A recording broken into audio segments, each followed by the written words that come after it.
Self-help advice is everywhere. And with over 15,000 new books published every single year, it might feel like the advice is never ending. But not all advice is created equal. In fact, some of it that gets repeated the most often can be downright dangerous if you follow it. We're gonna go over 5 pieces, in my opinion, of terrible life advice that I'm glad I never followed. And maybe you shouldn't either. Let's kick it off with a bang. Just be yourself. Authenticity is great advice, don't get me wrong. And I think you should be more of yourself. What if you're not your true you yet though? I knew someone who had terrible, crippling social anxiety. Couldn't even approach a room of people and hold a conversation, it was so bad. All of a sudden he started reading books on, social skills. He started joining programs that taught him how to socialize and talk to women. He forced himself to not be himself. And as he started to force himself to go up and talk to groups of people, he got better and better and better. Before you know it, he was walking into rooms excited, ecstatic. He would go up to any group of people and be the life of the party. So yourself can change. And yeah, it's gonna be uncomfortable at first because like anything that is growing, it takes discomfort. Some people can use the just be yourself advice, take it too far, and it becomes a reason to just be complacent. I understand that this advice is not saying never grow, never change, but the mindset, if you follow this, is anything that's uncomfortable that doesn't feel like me, I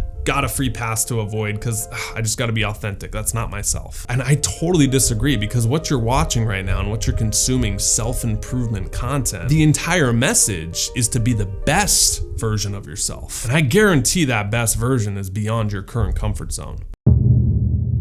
Anytime we experience trouble in life, people comforting us, what do they say? Time heals all. It's okay, things will work themselves out. Most of what you do on a given day is habitual. And if you know about habits, do they get harder or easier to break the longer you have them? You go to smoke a cigarette one time, yeah, you're probably not gonna be hooked. You do it for 1 year, it's gonna be hard to quit. You do it for 10, you're gonna end up like my grandma who said she'd rather die than stop smoking. Understand that you're up against habits that are in your subconscious, which is really hard to break once they get going. So what's the solution? No one's coming to save you. You must save yourself. It's not a nutritionist's job to make you slim. It's not a teacher's job to make you smart. They can help you with that, but ultimately the responsibility falls back on us to do it. You have to consciously work on yourself for things to improve. And the most successful people I've ever hung around, or even you probably read about, they weren't just on the sidelines twiddling their thumbs waiting for things to work out. I'm glad I didn't wait for things to work out. When I was 30 grand in debt in my mom's basement, girlfriend left me, I was depressed. I didn't wait for things to work themselves out. I took massive action. I used that drive, that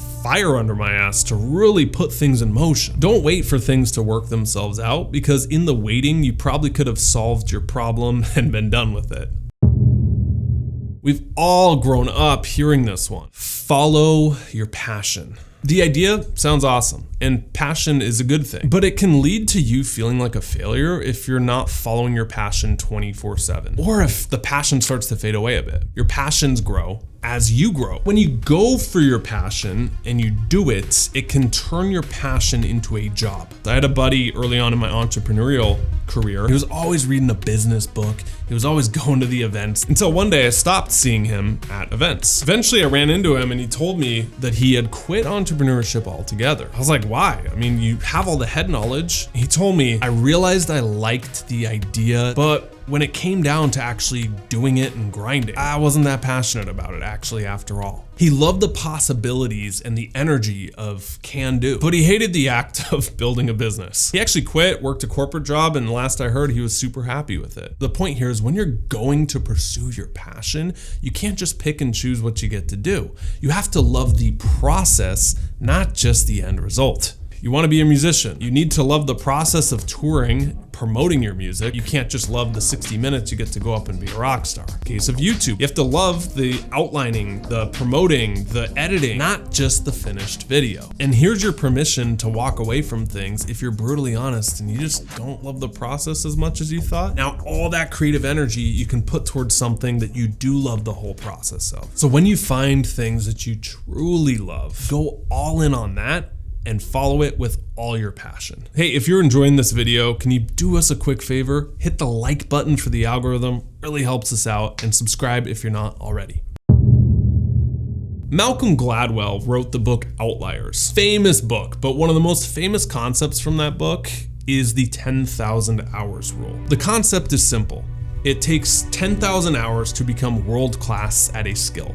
You look at violinists who are playing the New York Symphony, they have about 10,000 hours of practice before they get there. People who are PhDs, 10,000 hours in their schooling and their practice and their research to get there. And that's great advice. You should practice, you should get your reps in. But here's the missing link. Everyone leaves out the part of Gladwell's book that talks about it's not just practice, it's deliberate practice. There's a huge difference and a huge key here. Let me give you an example. I can play guitar, but I suck. I am no better than when I was in high school and I learned a power chord. Now take drums. I fell in love with that thing in middle school. I would get so frustrated that I couldn't play some fills that I would sit there for hours on end until my hands bled and I could play the fill. When I trace it back, this illustrates the difference between practice and deliberate practice, because with drums, I was deliberately trying to get better. If I couldn't play something, come hell or high water, I would sit there and figure it out until I could. Playing the instruments is the perfect example between being in motion and being in action. This is the solution. There's a lot of things that we're just doing to get our reps in,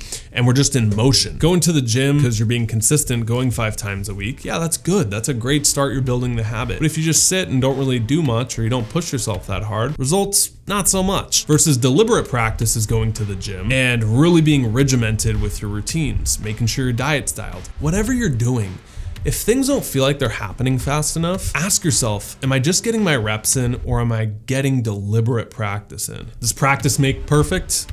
Sort of. Deliberate practice definitely makes perfect. Save the best for last. I know you've heard this one. Our whole society is neurotic with it because on one hand, we have yacht parties and Instagram models flexing extraordinary amounts of wealth, and that gets celebrated in the mainstream pop culture. But then it seems equally as popular to say, money doesn't buy you happiness. Money doesn't grow on trees. We have all these cliches with money. Me, I had people in my family fighting about money growing up, and it was really hard to watch. One parent worked for a lot, so we didn't have this abundance of money. It was tight. Then I got in my 20s and I couldn't do a lot because of money. So the whole idea that money doesn't make you happy, I'm calling BS. Now I know the advice is kind of telling you money isn't everything. Focus on your character, your values, who you are, very important, things that matter, family, friends. I'm on board. Here's the thing. Money solves money problems. You're short $1,800 for this month's rent. You get $2,000, your money problem is solved. Money doesn't directly buy you happiness, but it gives you a chance at opportunities to generate more happiness. And I know finances can be intimidating, especially if you grow up and there's a lot of stress around them. You might felt like 22-year-old Clark who felt like, dude, I'm making $14 an hour. I don't even have enough money to think about investing or financial security. And that's simply not true. You can start really simple, just read a couple finance books. Start tracking everything you spend and looking at your statements every month. So don't use money can't buy happiness as an excuse to not learn anything about your finances or take ownership over it. I promise the numbers aren't going to climb out of your screen and eat you alive. So we've been talking a lot about bad advice, but now let's flip it and talk about good advice. I want to give you 3 of the best pieces of relationship advice that no one has ever told you. Here's the video. I'll see you there.